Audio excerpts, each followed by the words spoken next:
এক আল্লাহর বান্দা নিয়ত কইরা বিয়া করলো, মাইয়া পাইছে ভালো বাবার সন্তান, ঘরে আসার পর 1 বছর 2 বছর 2টা কন্যার মালিক হয়ে গেল, আবার কন্যা আবার কন্যা, এভাবে কন্যা।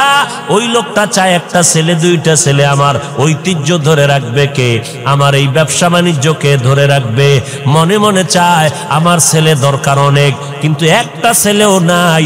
আল্লাহর মর্জি, আল্লাহ কন্যা দেয় 1 2 3 4, এভাবে হতে হতে 6টা কন্যা সন্তানের বাবা হয়ে গেল এই বান্দা। এবার মাথা পুরা গরম, গরম হতে হতে এক পর্যায়ে গরম হইয়া কয়, ও আমার স্ত্রী, 7ম যদি সন্তান হয়, ছেলে যদি না হয়, গাত্তি রেডি কর, বাবার বাড়ি তালাক দিয়া বাড়ি ফিরাইয়া দিব, আর তোরে নিয়ে ঘর করব না। কন্যা সন্তান আমি চাই না, আমি চাই ছেলে, কন্যা দরকার নাই। আল্লাহর বান্দি স্বামীর সাথে কখনো তর্কে জড়ায় না, কারণ স্বামীর পদতলে স্ত্রীর জন্য আল্লাহর রহমত বর্ষিত।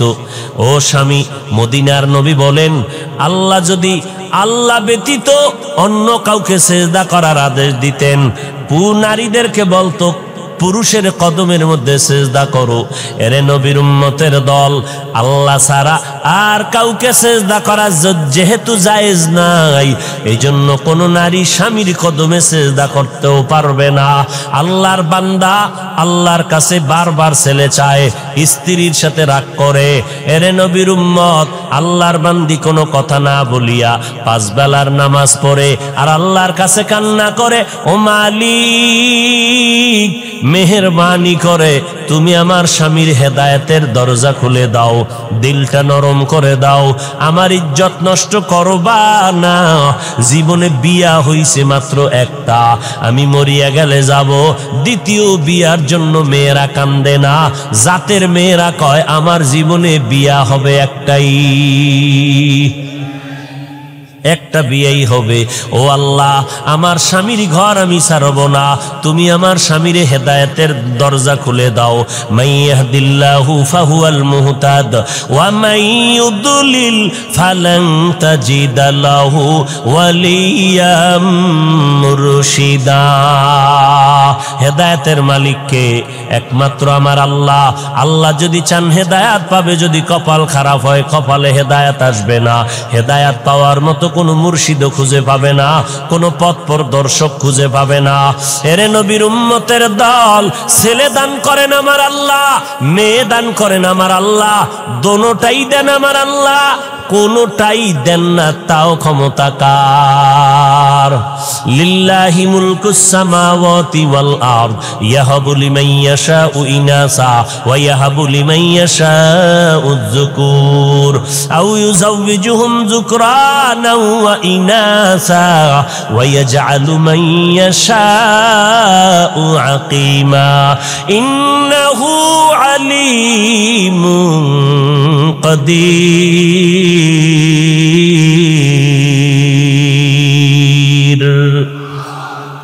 ছেলে দেওয়ার মালিক। কোন ফিসাব যদি দিতে পারত, কোন তাবিজ যদি ছেলে মেয়ে দিতে পারত, তাহলে এই দেশে নিঃসন্তান কোনো মা থাকতো নি। আল্লাহর বান্দার কয় কন্যা বলেন? 6টা কন্যা হয়ে গেল। রেড সিগন্যাল লাগায় দিল, 7ম সন্তান যদি ছেলে না হয় তালাকের আওয়াজ শুনায় দিলাম। আল্লাহর বান্দি স্বামীর সাথে তর্কে জড়ায় না, আল্লাহর দরবারে কান্না করে নামাজ পড়ে। আল্লাহর মর্জি, এবারও একটা সন্তান আসবে দুনিয়াতে, 7ম সন্তান। স্ত্রী ভয় পাইতেছে, এখন তো আল্ট্রাসোনোগ্রামের ব্যবস্থা নাই, কম্পিউটার নাই, ছেলে না মাইয়া কেমনে বুঝি? ও আল্লাহ, আমার স্বামী আমার উপরে সিগন্যাল লাগায় দিছে, ছেলে যদি আসে আলহামদুলিল্লাহ, না আসলে আমার উপরে কঠিন বিচার হবে, বিপদ আসবে। ও দয়ার মালিক, আমার কিছু বলার নাই, তুমি ইজ্জতের মালিক, মেহেরবানি করে তুমি আমার ইজ্জত হেফাজত করে নাও। আল্লাহ বলেন, যেই বান্দা আমাকে ভুলে না, আমি আল্লাহ তাকে ভুলতে পারি না। আমরাও আল্লাহরে ভুলে গেছি, আল্লাহ আমাদের উপরে বিপদ চাপায় দিছে। এরপরও যে চেহারাটা ঠিক আছে, অন্যায় করার পরে একমাত্র মদিনাওয়ালা নবীর উম্মত হওয়ার কারণে। এরে নবীর আশিক উম্মতের দল, আল্লাহর বান্দি রাতের বেলা কান্নার আওয়াজ, প্রতিদিন কান্না করে আল্লাহর দরবারে চোখের পানি কবুল হয়ে গেল। ওই সন্তানটা দুনিয়াতে আসার খুব নিকটে সময় যখন ঘনিয়ে গেল, ওই আল্লাহর বান্দা একদিন রাতের বেলা মরণের ঘুম দিছে, এমন হুঁশ নাই। আল্লাহর কুদরতের চাবি ঘুরায় দিলেন। আল্লাহর বান্দি যেহেতু কান্না করছে হেদায়েতের, আল্লাহ হেদায়েতের দরজায় বান্দাকে ডাকতেছে।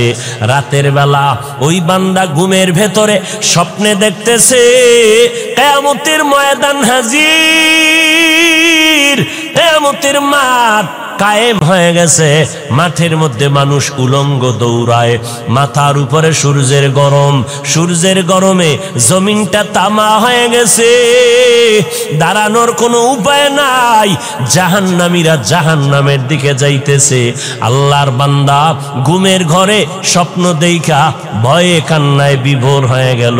কান্না করে বাঁচাও বাঁচাও বাঁচাও, কান্না করে করে করে করে এক পর্যায়ে তার যখন ফয়সালা হয়ে গেল, জাহান্নামে যাও, তুমি জান্নাতের কোনো আমল করতে পারো নাই, আমার হাতের মধ্যে জাহান্নামের হ্যান্ডকাপ লাগাইয়া জাহান্নামের ফেরেশতারা যখন জাহান্নামের দিকে রওয়ানা, আমার চোখে পানি আর কান্নার আওয়াজ, জাহান্নামের দিকে রওয়ানা।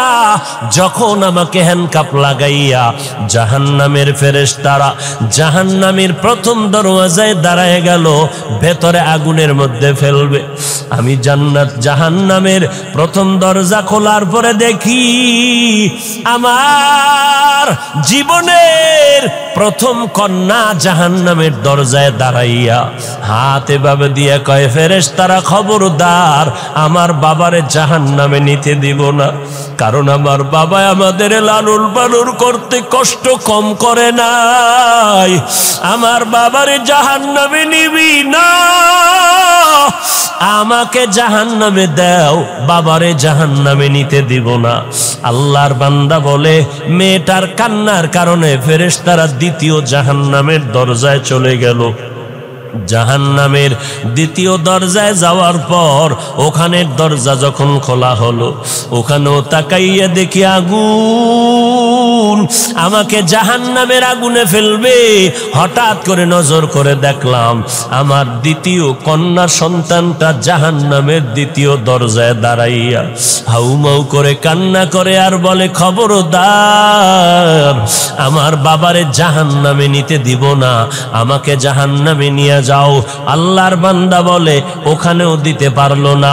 তৃতীয় দরজায় যখন গেল, ওখানে গিয়েও দেখি আমার 3 নাম্বার কন্যাটা কান্না করে, বাবারে জাহান্নামে ঢুকতে দিব না, কারণ আমার বাবা কত কষ্ট করেছেন আমাদের জন্য, কত রাত্র ঘুমাইতে পারেন নাই, খানা খাইতে পারেন নাই, কত ঈদের দিন গেছে ভালো পোশাক দিতে পারেন নাই, এরপর আমার বাবা কষ্ট করি আমাদেরকে হাসি ফুটাইতেন, আমার বাবারে কষ্ট দেওয়া সম্ভব না, আমাকে জাহান্নামে দাও, আমার বাবারে দিতে দিব না।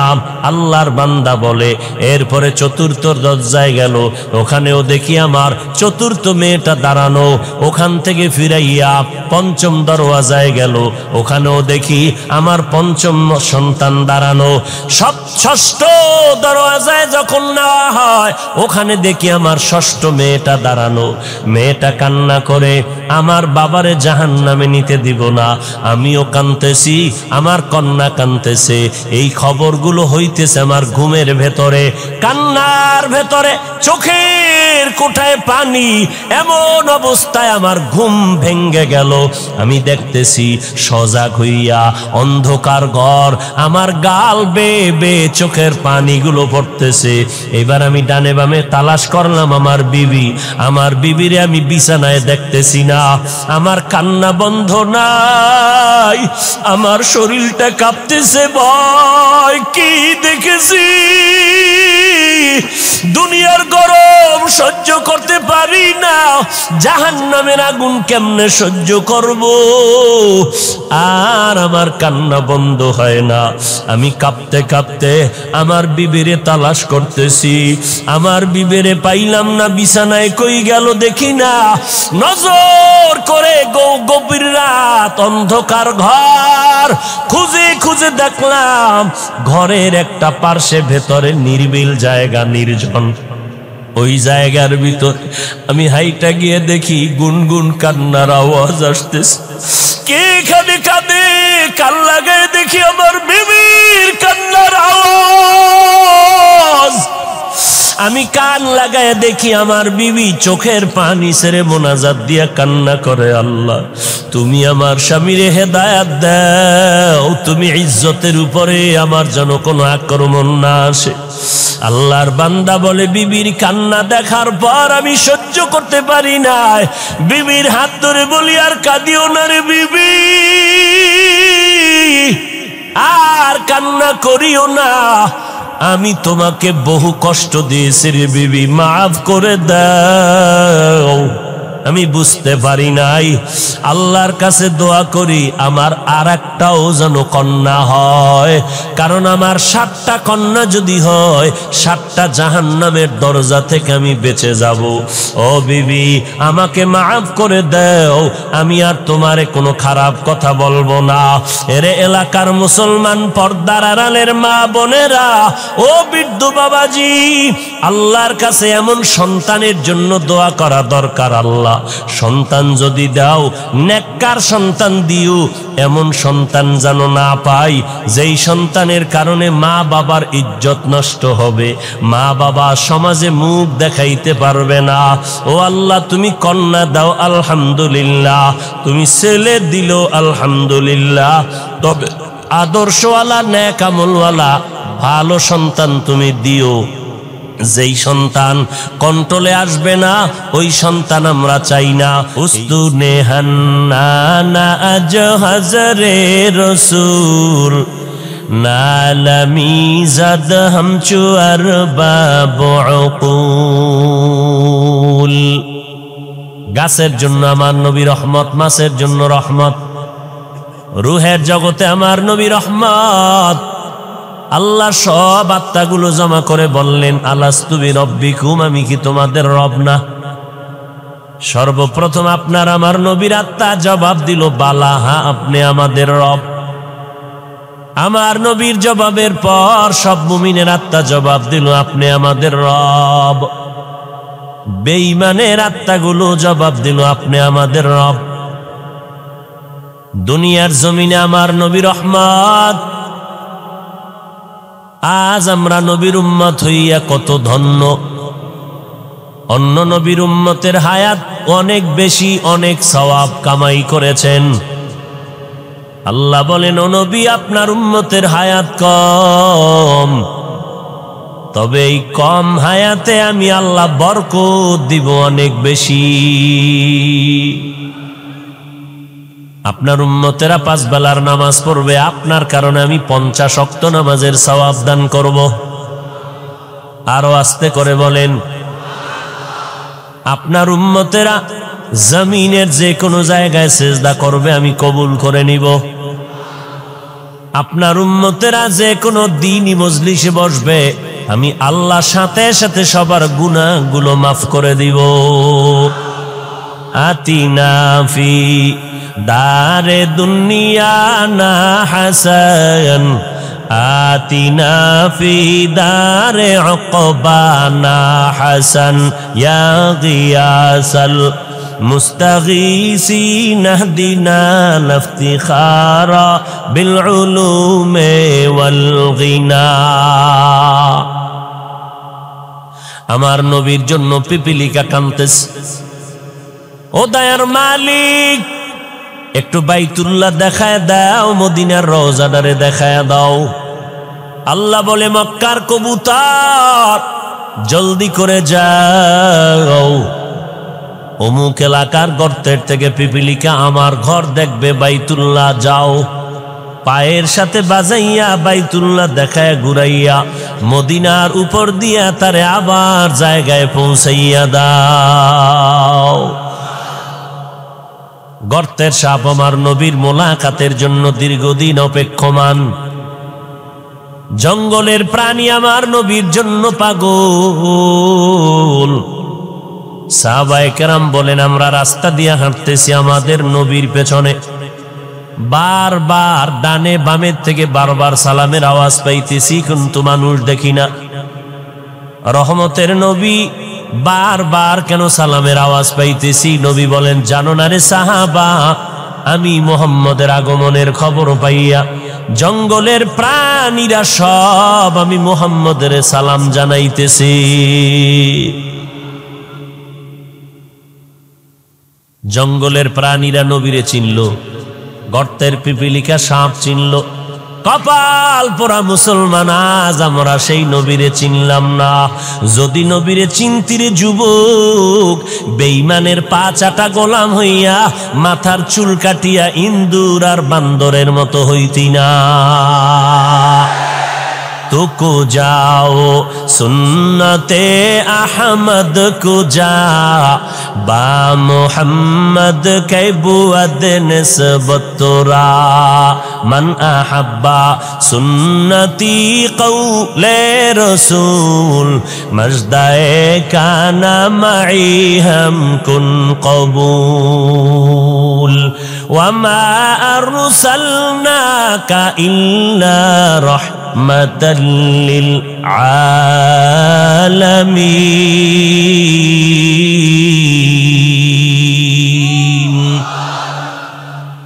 আমার নবী জগৎ সমূহের জন্য রহমত, বেঈমানের জন্য নবী রহমত, মুমিনের জন্য আমার নবী রহমত। পুরুষের জন্য যেমন রহমত, নারীদের জন্য আমার নবী রহমত। আমার নবীকে আল্লাহ বলেন, অন্য নবীর উম্মতেরা মারাত্মক অন্যায় করে করে সীমাটা লঙ্ঘন হলে আমি চেহারাটা পাল্টায় দিতাম, আপনার উম্মতের চেহারাটা পাল্টাবো না, কারণ এরা আমি আল্লাহর মোহাব্বতের নবীর উম্মত, কারণ আমি আপনারে অনেক ভালোবাসি। বলে কেমন? ঈসা নবী আমার আশেক, মুসা নবী আমি আল্লাহর আশেক, ইব্রাহিম নবী আমার আশেক, ইসমাইল নবী আমার আশেক, কিন্তু আমি আল্লাহ হলাম আপনি মুহাম্মদের আশেক। আমার আল্লাহ আমার নবীর আশেক। আমার নবী রাস্তা দিয়ে হাঁটেন, মেঘের খণ্ড ছায়া দেয়, সূর্যের গরম যেন নবীর শরীরে কষ্ট না দেয়। আমার নবীর ঘাম থেকে আম্মা জান আয়েশা বলেন মিশকের ঘ্রাণ পাওয়া যায়। আমরা নবীর ঘামগুলো বোতলের মধ্যে ভরে ভরে রেখে দিতাম, বড় বড় অনুষ্ঠানে আমরা নবীর সে ঘাম আতর হিসাবে ব্যবহার করতাম। মায়ার নবী যেখানে কদম দিতেন ওই জায়গা থেকে দীর্ঘদিন মিশকের ঘ্রাণ পাওয়া যাইত। মায়ার নবী আমার চেহারার মধ্যে এত বরকত আল্লাহ দান করেছেন, মায়ার নবীর চেহারা মোবারকের দিকে একটা নজর দিলে পেটের ক্ষুধা নিবারণ হয়ে যায়। নবী বলেন, আমি এমন একটা সময় মক্কা নগরীর মধ্যে আবির্ভূত হলাম, যেই সময় মক্কার মানুষের চরিত্র নাই, পৃথিবীর নিকৃষ্ট খারাপ, এদের জবান বড় খারাপ, এদের আখলাক আদর্শ বড় খারাপ। বাইতুল্লাহর মধ্যে 360টা মূর্তি লাগানো, নারী পুরুষ উলঙ্গ হইয়া চতুর্পার্শ্বে তাওয়াফ করে এবং যৌবনের আদান প্রদান করে, যখন তখন পশুর মতো যৌবনের চাহিদা পূরণ করে, নারীদেরকে তুচ্ছ মনে করে, সমাজ থেকে তারা তাড়ায় দেয়। বিধবা নারীর কোনো মূল্য নাই। কন্যা সন্তান যদি জন্ম নেয়, সাথে সাথে বাবা লজ্জায় মাথা গুটাইয়া নেয়, সমাজে মাথা উঁচু করে না। আবার কোনো বাবা লজ্জায় পড়িয়া বাধ্য হইয়া কন্যা সন্তানগুলো জ্যান্ত মাটির মধ্যে দাফন করে দিত। আমি নবী রহমতের বাতাস নিয়ে যখন মক্কা নগরীতে আগমন করলাম, আসা মাত্র পরিবর্তন মক্কার জমিনে শুরু হয়ে গেল। মা আমেনা বলেন, মুহাম্মদ যেদিন আমার গর্ভ থেকে জমিনের মধ্যে পদার্পণ করলো, আমি একটা বড় নূরের আলো দেখতে পেলাম। ওই আলোটায় শুধু আমার ঘর আলোকিত হয় নাই, বসরা এলাকা, বিশাল বড় রাজার রাজপ্রাসাদের এলাকা, বহুদূর ওই আলো দিয়ে দেখলাম বসরা পর্যন্ত রাজপ্রাসাদগুলো সে আলোতে দেখা যায়। আর আমার নবী বলেন, আমি যেদিন দুনিয়াতে আসছি, আমি এসে সেজদার হালাতে মাওলা পাকের শুকর আদায় করছি। আমি আল্লাহর শুকর আদায় করে সেজদারত অবস্থায় যখন আসলাম, বাইতুল্লাহর ৩৬০টা মূর্তিও সেজদায় পড়ে গেল। আমি নবী যখন দুনিয়াতে আসছি রহমতের বাতাস নিয়ে, ওই পারস্যের মধ্যে প্রজ্বলিত 1000 বছরের আগুনটা ঠাস করে নিভে গেল।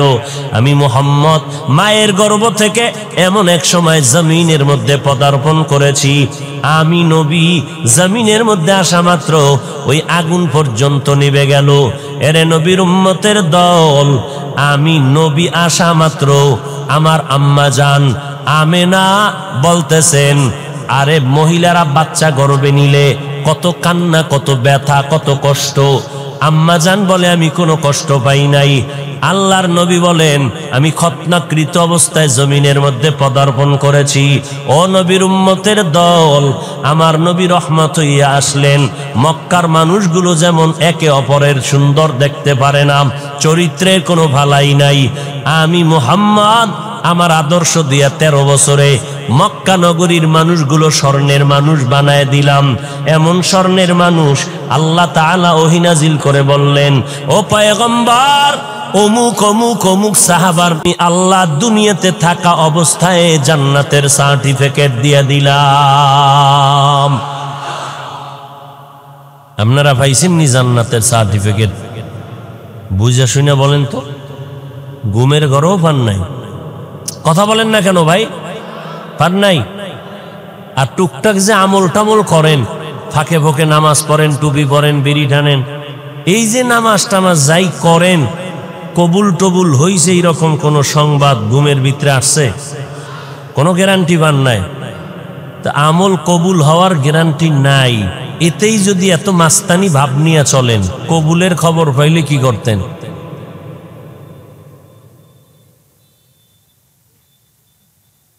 হায় হায় হায়, আল্লাহ হেদায়াত দান করেন। মায়ার নবী রহমাতুল লিল আলামিন হয়ে জমিনে আসলেন। আল্লাহ তাআলা বলেন, আমি হলাম জগৎ সমূহের জন্য রব। আলহামদুলিল্লাহি রাব্বিল আলামিন, আমি হলাম জগৎ সমূহের জন্য রব। আর আমার মুহাম্মদ জগৎ সমূহের জন্য হলেন রহমত। আমি হলাম রব্বুল আলামিন, আমার বন্ধুটাকে বানায় দিলাম রহমাতুল লিল আলামিন। মায়ার নবী বলেন, আরবের মানুষগুলো কন্যাদেরকে তুচ্ছ মনে করে তাড়ায় দেয়, আল্লাহ তাআলা আমার দ্বারা নারীদের ইজ্জত প্রতিষ্ঠিত করে দিলেন স্থায়ীভাবে। আমার বয়স যখন 25 বছর হয়, 40 বছরের একজন বিধবা নারী খাদিজা রাদিয়াল্লাহু আনহা, 2 জন স্বামী বিদায়ের পর আমি মুহাম্মদ তৃতীয় স্বামী হিসাবে তার ঘরে চলে গেলাম।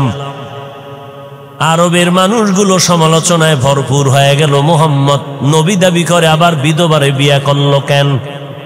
মদিনার নবী বলেন, জগতের নারীরা শুনে নাও, জমিনের মধ্যে কোন ধর্ম, ইহুদি ধর্ম, খ্রিস্টান ধর্ম, দুনিয়ার কোন ধর্মের ভিতরে নারীদের সম্মান কেউ বাড়ায় নাই।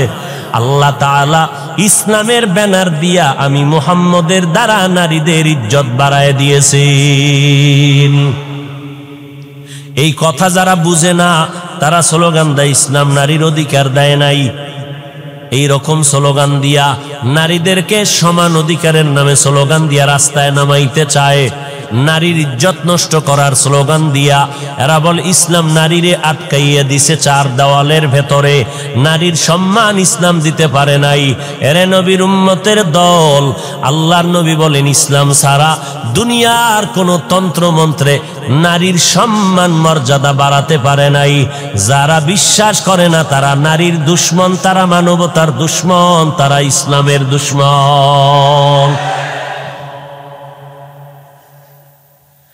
কন্যা সন্তানদের তারা অবহেলা করে, কন্যা সমাজের বোঝা। মদিনার নবী বলেন, ও দুনিয়ার মানুষ, একটা কন্যার যদি বাবা হও তুমি অন্তরে খুশি হও, তুমি একটা জান্নাতের মালিক হয়ে গেছো। দুইটা কন্যার যদি বাবা হতে পারো তুমি দুইটা কন্যা পাইয়া দুই জান্নাতের মালিক। তিনটা কন্যা যদি পাও তুমি তিনটা জান্নাতের মালিক। চার কন্যা পেলে তুমি চারটা জান্নাতের মালিক। এরে নবীর উম্মতের দল, বর্তমান দুনিয়াতে এমন কিছু দুশ্মন আছে, মাওলার কাছে ছেলে হইলে খুশি, মাইয়া হইলে বড় বেজার। আসেনি? মাইয়া হইলে বেজার যদি হও তো তুই মাইয়া বিয়া করলি কে? ও নিমক হারাম, রসুলের দুশ্মন। কন্যা সন্তান হলে কষ্ট পায়, ছেলে হলে খুশি কেন? যৌতুকের নামে পচা পায়খানা খাওয়া যাবে মজা করে, কি ঠিক না? কুকুরকে বিরিয়ানি পোলাও যদি দাও কলিজা ঠান্ডা হবে না যতক্ষণ না পাক না দিবা। এই সমাজের মানুষের যতই বয়ান দেই না কেন, এরপরেও তাদের হারাম খাইতেই হবে, না খাইলে কলিজা ঠান্ডা হবে না। ছেলেটা হইলে খুশি, এই ছেলেরে যৌতুক নিয়ে বিয়া করাবো। যেই মাইয়া আমার ছেলেরে দিবি আগে কন্টাক্ট করে বিদেশ নিবি নি, ভিসাটা দিতে পারবি নি, তাহলে আমার মাই তোমার মেয়েটা নিব। তোমার ছেলে ভিসা দিল, ভিসা পাইয়া বউ ফালাইয়া এবার আবার বিদেশ চলে গেল। বলো তোমার বউরে কার কাছে পাহারা দিলে? আমার ছোট ভাই আছে না, আমার ছোট ভাই পাহারা দিবে। ঘরের মধ্যে সমাজের ভেতরে জেনার আড্ডাখানা বানায় দিলারে ভাই, নারীর উপরে জুলুম করলা যৌতুক আনিয়া। 250 গ্রাম বাথরুমে 2 কাপ পায়খানা খাইলে এই পরিমাণ আল্লাহ বেজার হবে না? যৌতুকের নামে পচা পায়খানা খাইলে যেই পরিমাণ আমার আল্লাহ বেজার। কারণ পায়খানা খাইয়া হালাল সাবান দিয়া কুলি করবি, মুখের গন্ধ চলে যাবে। কিন্তু যৌতুক খাইয়া শ্বশুরের কাদাইলি, শাশুড়ির চোখের পানি ফালাইলি, বউটার উপরে জুলুম করলি। খোদার কসম একবার, আল্লাহর কসম 2 বার, আল্লাহর কসম 3 বার, যৌতুক নিয়ে যারা বিয়া করবি তোদের মরণ পর্যন্ত সংসারে কোনোদিন শান্তি হবে না। শান্তি দেওয়ার মালিক তোমার আব্বা কে? আল্লাহ শান্তি দিবে আল্লাহর সাথে গাদ্দারি করলে। हकीकत से तो दुनिया बेखबर है, दुनिया की नुमाइश पर नजर है। नमी गुयाम के आज दुनिया जुदा बाश, बहारो कारे के बाशी बा खुदा बाश। আল্লাহ 2টা হাত দিছে, এটা রশি দিয়া বাইন্ধা রাখার লাগি। 2 হাত দিয়া কামাই করবি, বিয়ার আগে বলবি আমি নিজের পায়ে দাঁড়ায় গেছি, শ্বশুরের গোষ্ঠী আয় বিয়া যে করব সেও আমারটা খাবি, তোর মায়েরে খাওয়াবো, শ্বশুর বাড়ির বাবারে খাওয়াবো, 14 গোষ্ঠীরে খাওয়াইয়া রাখবো। কোনোদিন খোটা যেন দিতে না পারো, তোর বাড়ির থেকে খেয়েছি, তোর বাড়ির খাট লাগবে না, আলমিরা লাগবে না, আমি টাকা দিয়া খাট আলমারি চেয়ার সোফা কিনে ফেলবো। তোর বিয়া করার সময় তোর বাবায় যদি স্বর্ণের অলংকারও দিতে না পারে, লাগবে না, আমি নিজে তোর চেইনের ব্যবস্থা করে দিব, স্বর্ণের ব্যবস্থা করে দিব। আমি যদি তোরে লালন পালনের জিম্মেদারি নিতে নাই পারি তো বিয়া করার কোনো সার্থকতা নাই। অতএব আমি একজন পুরুষ, কাপুরুষ না, আমি মদিনাওয়ালা নবীর একজন উম্মত। অতএব আমি হারাম কখনো খাবো না, প্রয়োজনে মরিয়া যাব, না হয় আল্লাহকে রাজি করে চলবো। আপনাদের এলাকায় গজব আসেনি? হ্যাঁ বলেন তো, এই হারাম খাইয়া শান্তিতে আছে কারা? ওর ঘরের সন্তান সব কুতুবুল আলম। হ্যাঁ, নাই নাই নাই নাই। আল্লাহ হেদায়াত দান করুন। আরো জোরে বলেন, ওয়ামা আরসালনাকা ইল্লা রাহমাতাল লিল আলামিন। কেমন মায়ার নবী, নারীর জন্য রহমত। আম্মাজান খাদিজাকে বিয়া করিয়া রহমত বর্ষণ করে দিলেন। ও দুনিয়ার মানুষ, বিধবা নারীর এত সম্মান। আমি মুহাম্মদ এই খাদিজার গর্ভ থেকে সন্তান পেয়েছি। আমি মুহাম্মদও কোনো ছেলে নাই, আমিও 4 কন্যার বাবা। কন্যা হইলে খুশি না বেজার? বাবা খুশি হইও। মনে মনে চাইছিল আল্লাহ একটা ছেলে দিও। মাইজবান্ডারে গেলাম, ওই শাহজালালের মাজারে গেলাম, কত মান্নত করলাম ছেলের জন্য, কত তাবিজ লাগাইলাম, কত পানি পরা লাগাইলাম, এরপরও ছেলে দিলেন। আরে আল্লাহ, সব আমার কন্যা দিলা কেন? আমার বুঝি বিপদ ঘনায় আসতেছে? আল্লাহর কসম করে বলি রে বাবা, ছেলে হইয়া তোমার হয়তো বা ক্ষতির কারণ হয়ে যেত। কারণ কয়েকদিন আগে তুমি দেখো নাই, মিডিয়ার মধ্যে দেখছো, বাড্ডা থানা, ঢাকার জমিনে বাড্ডা থানায় 2টা বড় বড় সন্তান রেখে বাবায় কোটি সম্পদ রেখে মরে গেল। ওই সন্তানেরা বাবার লাশটা ফালাইয়া বাবার সম্পদ ভাগ বটোয়ারা নিয়ে ঝগড়ায় লিপ্ত হয়ে গেল। সারা দিন রাত চলে গেল, বাবার লাশটা দাফন করার সময় পায় নাই।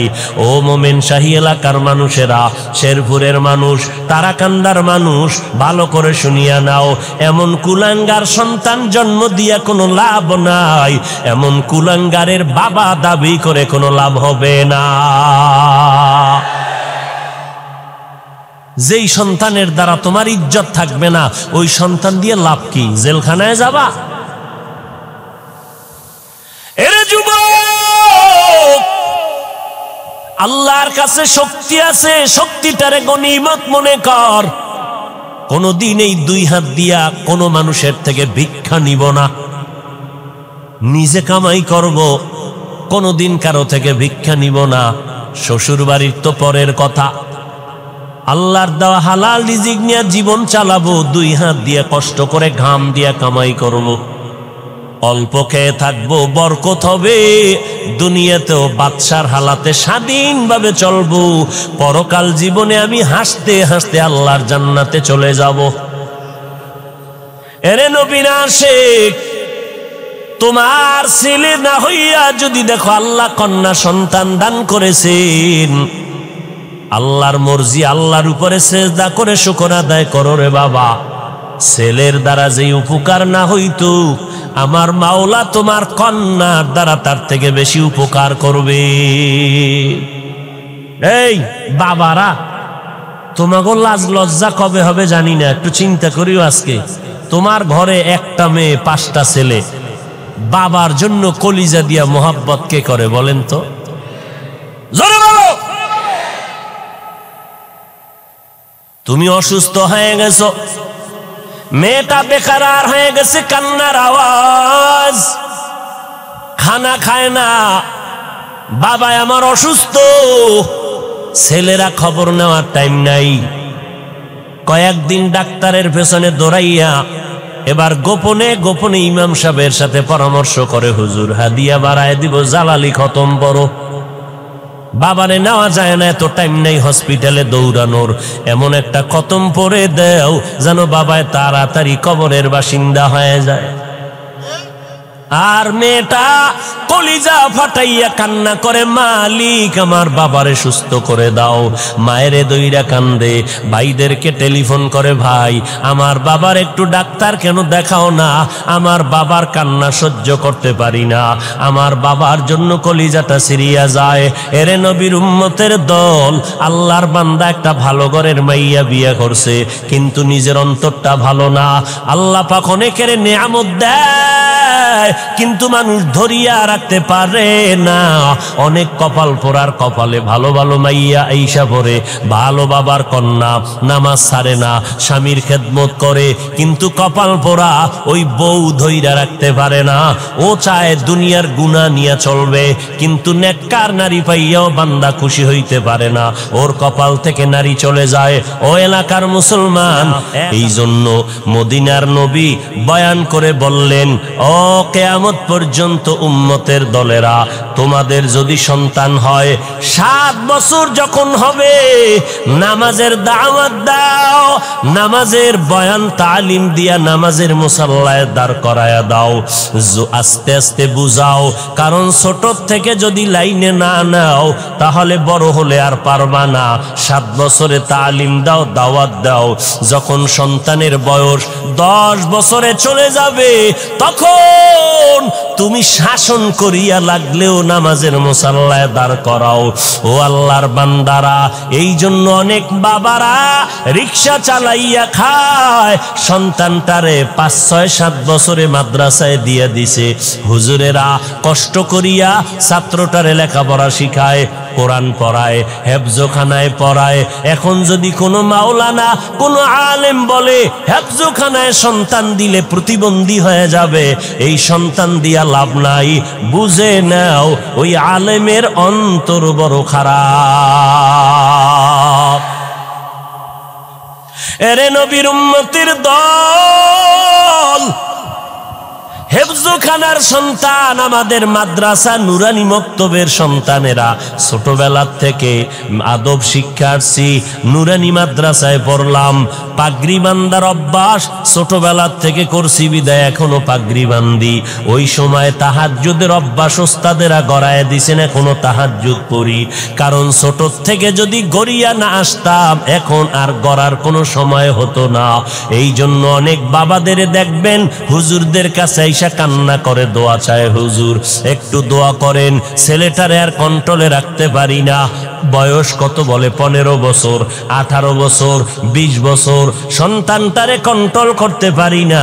মোবাইল নিয়ে দৌড়ায় যায়, পকেটের থেকে টাকা নেয়, নামাজ রোজার ভালাই নাই, মায়ের সাথে খারাপ আচরণ, বাবার সাথে খারাপ আচরণ, এলাকার মুরব্বীদের সাথে খারাপ আচরণ করে।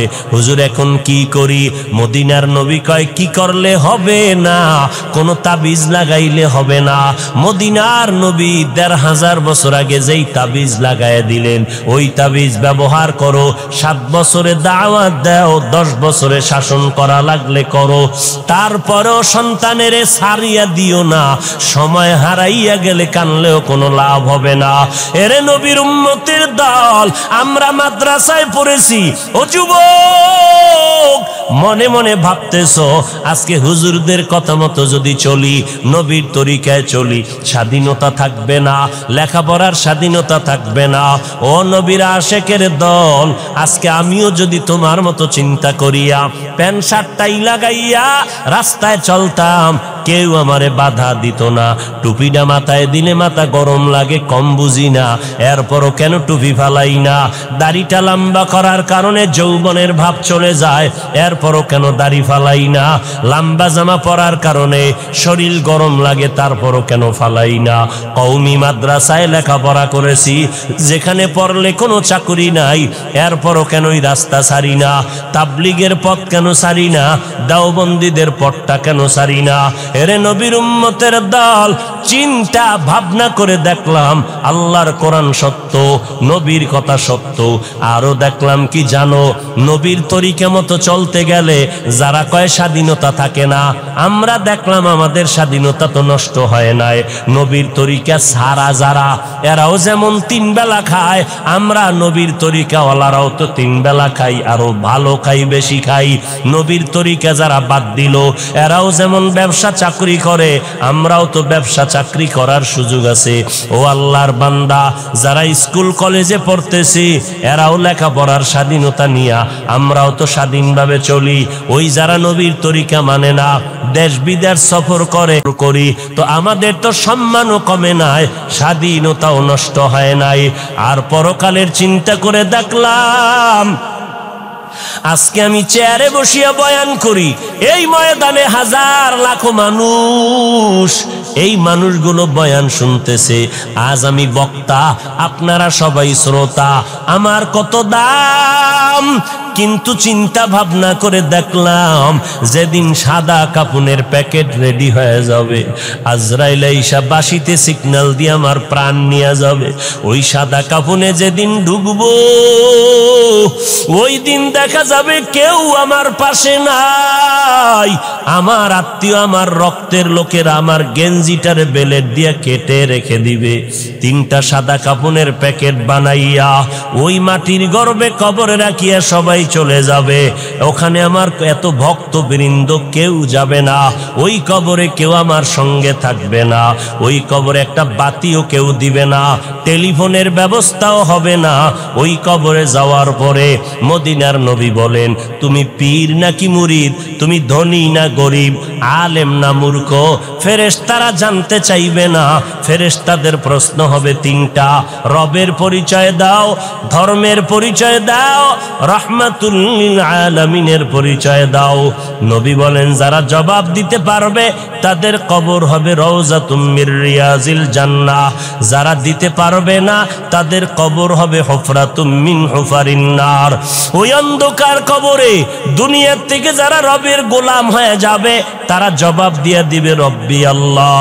যারা ইসলাম মেনে চলবে কবরে গিয়া জবাব দিবে দীনি আল ইসলাম।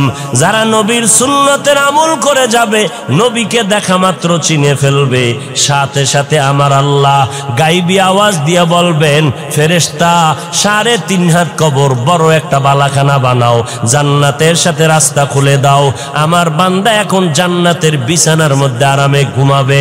নবী বলেন, যারা রবের পরিচয়ের জবাব দিতে পারবে না, ধর্মের ব্যাপারে জবাব দিতে পারবে না, নবীর সুন্নতের আমল করে না, এত জবাব দিতে পারবে না। নবী বলেন, আল্লাহর ফেরেশতা যখন প্রশ্ন করবে তখন গুনাহগার বেনামাজিরা বলবে, হা হা লা আদরি, আমি কিছুই জানি না, কিছুই জানি না। আল্লাহর নবী বলেন, সাথে সাথে আমার আল্লাহ ডাইরেক্ট আওয়াজ দিয়া বলবেন, কবরের ফেরেশতা এই নাফরমানের আর সময় দিও না, আমি দুনিয়াতে কম সুযোগ দেই নাই, আমার দেওয়া পানি, বাতাস, সূর্যের আলো, চাঁদের আলো, নদীর মাছ, গাছের ফল, জমিনের ফসল খাইয়া এত বড় গাদ্দার আর নিমক হারাম একবারও আলহামদুলিল্লাহ বলে নাই। ওলামায়ে কেরামগণ পায়ে হাত ধরে ধরে নামাজের দাওয়াত দিত, এক বেলার নামাজও পড়ে নাই। এখন আর দেরি না করে কবরের মধ্যে জাহান্নামের বিছানাটা দিয়া দাও, জাহান্নামের সাথে রাস্তা বানায় দাও। 1টা না 2টা না, কবরে 99টা সাপ। আল্লাহর নবী বলেন, আমার আল্লাহ কুদরতের আওয়াজ দিয়া বলবেন, ওরে কবরের মাটি, ওই গুনাহগারের 2 পার্শ্ব থেকে জোরে জোরে চাপ দাও। কবরের মাটি এত জোরে চাপ দিবে, চাপের কারণে পাজরের হাড়গুলো চুরমার হয়ে যাবে রে বাবা। এরে যুবক, একটা মশার কামড় সইতে পারো না, একটা বেতের বাড়ি সইতে পারো না, সূর্যের গরম সহ্য করতে পারো না রে বাবা। গুনাহ নিয়ে কবরে গেলে ওই কবরে মাটির চাপ কেমন করে সহ্য করবা, জাহান্নামের আগুনের গরম কেমনে সহ্য করবা। আমার আল্লাহ তওবার দরজা দিয়ে ডাকে, ও গোলামেরা তওবা কর। জীবনে যদি চোখের পানি ছেড়ে তওবা করতে পারো, আমি আল্লাহ তোমারে মাফ করে দিব।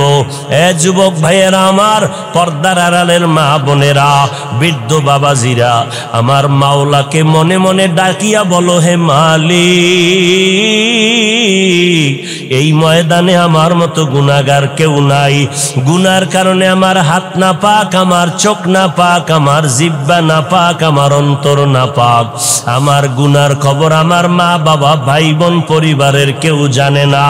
জানলে কেউ আমারে সম্মানের নজরে দেখতো না।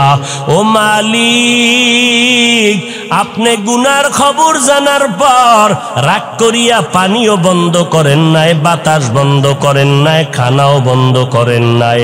ও আল্লাহ, আজকে তওবার নিয়ত করেছি, জীবনে কত নামাজ বাদ দিলাম। ও যুবকেরা, তোমার আমার মতো যুবক স্কুল কলেজে পড়ে, র্যাব, আর্মি, পুলিশ, বিডিআর এর চাকরি করে, নামাজ ছাড়ে না, ড্রাইভারি করে, কৃষিকাজ করে, নামাজ ছাড়ে না। বলো তুমি কেন নামাজ পড়তে পারবা না? আল্লাহর কাছে তৌফিক চাও। ও আল্লাহ, আজকে থেকে তওবার নিয়ত করলাম, নামাজ বাদ দিব না, মা বাবার দোয়া নিয়ে চলবো, কষ্ট দিব না, ওলামায়ে কেরামের বিরোধিতা করে গুনাহগার হব না, আহলে হক ওলামাদের পরামর্শ নিয়ে চলবো, দেশ ও জাতির বিরুদ্ধে কোনো ষড়যন্ত্রে লিপ্ত হব না। ও দয়ার মাওলা, তুমি আমার তওবা কবুল করে নাও, তওবার উপরে চলার তৌফিক দান করো। তুমি যদি তৌফিক না দাও, আমি সঠিকভাবে টিকে থাকতে পারবো না, শয়তানের ধোকায় আমি পিছলে পড়ে যাব। ও আল্লাহ, খাঁটি অন্তরে তওবা করতেছি, আর নামাজ ছাড়বো না, দাড়ি কাটবো না, বেপরদায় চলবো না। ও যুবকেরা, আমার মাওলার কাছে তওবার নিয়ত করে ফেলো, দুনিয়াতে চিরদিন থাকা যাবে না। ওই অন্ধকার কবরে আমার নবীর কথা যদি সত্য মনে করো, গুনাহমুক্ত হইয়া কবরে যাও, আর আল্লাহর কাছে তওবার নিয়ত করে ফেলো। রিজিকের মালিক আল্লাহ, ইজ্জতের মালিক আল্লাহ, হায়াতের মালিক আমার আল্লাহ। আর কোনদিন গায়রুল্লাহর গোলামি করব না, আল্লাহর গোলামি, নবীর তরিকায় চলবো। তওবা করার যদি নিয়ত হয়, খাঁটি নিয়তে দুটো হাত আমার আল্লাহকে দেখাইয়া দাও। আয় আল্লাহ, আমাদের হাতগুলো কবুল করে নেন, তওবা কবুল করে নেন, তওবার উপরে মজবুত হইয়া চলার মতো তৌফিক দান করেন। আমিন। আলহামদুলিল্লাহি রাব্বিল আলামিন। والصلاة والسلام على سيد الأنبياء والمرسلين وعلى آله وأصحابه أجمعين يا أرحم الراحمين يا أرحم الراحمين يا أرحم الراحمين رب ارحمهما কামা রব্বায়ানি সগীরা। ও দয়ার মালিক, গুনার বোঝা মাথায় নিয়ে হাত তুললাম। ও দয়ার আল্লাহ, কত মুরব্বী হাজী সাহেব, কত ব্যবসায়ী, চাকরিজীবী, ওলামায়ে কেরাম, যুবক, ছাত্র ভাইরা, পর্দার আড়ালের মা বোনেরা হাত তুলেছেন। ও দয়ার মালিক, মেহেরবানি করে আমাদের জীবনের গুনাহগুলো মাফ করে দেন আল্লাহ। মাহফিল কবুল করে নেন, আয়োজনকারী সহযোগিতাকারীদের কবুল করে নেন। আয় আল্লাহ, আমার এই ময়দানে যারা ব্যবসায়ী, চাকরিজীবী, সবার কামাই রুজিতে বরকত বাড়ায় দেন। আয় আল্লাহ, আমার কলিজার যুবকদের দিনদার বানায় দেন, মা বোনদের আবেদা পর্দানিশী বানায় দেন, সন্তানগুলো নেককার বানায় দেন। আয় আল্লাহ, সমস্ত শিক্ষা প্রতিষ্ঠান নবীর আদর্শওয়ালা বানায় দেন, মসজিদ মাদ্রাসাগুলো কবুল করে নেন, এলাকার ঘরে ঘরে শান্তি দান করেন। আয় আল্লাহ, সুন্নতওয়ালা জিন্দেগি দান করেন, নবীজির রওজা বাইতুল্লাহ জিয়ারতের তৌফিক দান করেন। আয় আল্লাহ, দিলের নেক আশা পূরণ করে দেন। আয় আল্লাহ, সারা দুনিয়াবাসীকে মাফ করেন, বাংলাদেশ শান্তির দেশ বানায় দেন। আয় আল্লাহ, প্রশাসনিকভাবে যারা কাজ করে দিনদার বানায় দেন। আয় আল্লাহ, সরকার বাহাদুর থেকে সকল জনপ্রতিনিধিদেরকে দিনের খাদেম বানায় দেন। আয় আল্লাহ, রিয়া, হাসাদ, কিবির দূর করে আমাদেরকে ইখলাস দান করেন। আয় আল্লাহ, নবীজির রওজা বাইতুল্লাহ জিয়ারত